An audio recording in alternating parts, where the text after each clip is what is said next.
नमस्कार सबैजनामा सम्पूर्ण ग्राहक महानुभावहरुमा हाम्रो कम्पनीको किन ब्रान्डको जुन वाशिङ मेसिन फ्रन्ट लोडिङ या टप लोडिङ दुईटै एउटै क्वालिटीको पाइप आएको छ। यो प्रोडक्ट किन्नु हुनेलाई झन्झटिलो भएको बुझेको छु मैले, तर यो एकदमै घरकै मान्छेले प्लम्बर नलगाइकन आफै फिट गर्न सक्नु भनेर सजिलो पाइप ल्याएको हो। त्यसकारण यो सजिलो पाइप कसरी हो भन्ने कुरामा पितलको धारो आउँदा पनि यो धारो आउँदा पनि यो एउटा टुटी सहितको आउँछ। यसमा पितलको धारोमा रेन्जले खोल्नुपर्ने हुन्छ। यो टुटीमा चाहिँ यस्तो खालको टुटी चाहिँ आउँछ। यो खोलेपछि यो भाग बाँकी रहन्छ। यो पानी आउने पाइपमा फिट हुने हो, यो धारो हो। यहाँनिर फिट हुँदाखेरि यो हाम्रो पाइप चाहिँ कुनै प्लम्बर चाहिँदैन। यो यसै सिधै यहाँ फिट गर्न मिल्छ। यसरी फिट गर्न मिल्छ।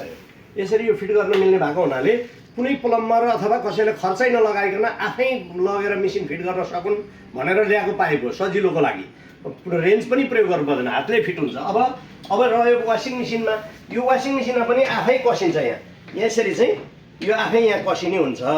यो कोही अब यदि कसेपछि यो यसको काम सक्यो, यो काम सक्यो। अब यो कुनै प्लम्बर चाहियो, कुनै मान्छे चाहियो, टेक्निसियन चाहिएन नि, यो धारो अब तयार भयो नि। त्यसकारणले यो चाहिँ पाइपमा फिट हुने धारो पाइपमा यसरी आयो, यहाँ फिट भयो भनेपछि अब कोही प्लम्बर चाहिएन। तर अर्को कुरा सेकेन्डरी पार्ट के छ भने समस्या, वासिङ मेसिन चलाउनुहुन्छ, लग्जरियस प्रोडक्ट चलाउनुहुन्छ, तर कति के ज्ञान छैन।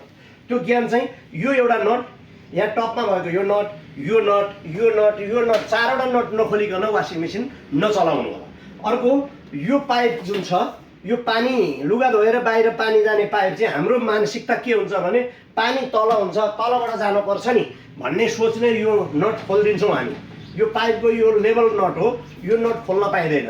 यो नट खोल्यो भने वासिङ मेसिनले काम गर्दैन, लुगा धुँदैन, भएको सरफ फालिदिन्छ, अनि के रहेछ वासिङ मेसिन खराब रहेछ भन्छौँ। तर यो यहाँको पाइप नखोलिकन आफै पानी फाल्छ। यो पाइप चाहिँ खोल्न पाइँदैन।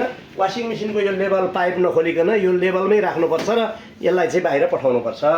अनि यो आफै पानी फाल्छ, उसलाई धेर भएको पानी फाल्नु पर्ने पानी, यो लेभल खोल्नु पर्दैन।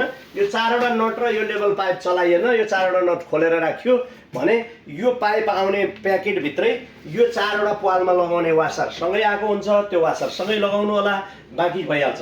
अब रह्यो अर्को कुरा, हामीसँग आएको टप लोडिङ वासिङ मेसिनमा पनि सेम पाइप मिल्छ। सेम पाइप, एउटै पाइप छ दुईटैको।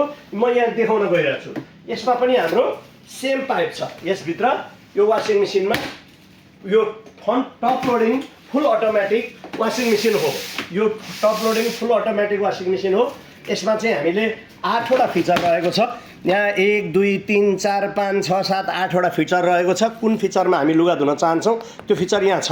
यो बटनले हामीले पुरै धुनी र सुकाउने दुइटै काम गर्छ।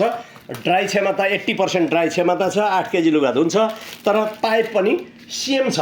सेम पाइपमा सेम धारो लाग्ने गर्छ, एउटै धारो लाग्छ र एउटै कुरा। यो सेम पाइप भएको हुनाले यही धारो दुइटै मेसिनमा प्रयोग गर्नका लागि अनुरोध गरेँ। यहाँहरूलाई यो धारो फिट गर्नु भएको छ भने कुनै प्लम्बर चाहिन्न, डाइरेक्ट आफै फिट गर्न सक्नुहुन्छ। जस्तै यहाँ पनि सेम, यहाँ हेर्न सक्नुहुन्छ सेम यो एउटै पाइप हो। यसमा पनि एउटै पाइप लाग्छ। हामीले आफ्नो मेसिन ल्याउँदा एउटै खालको मेसिन ल्याएका छौँ।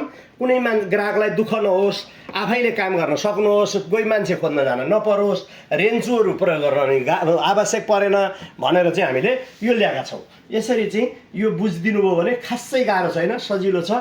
Thank you.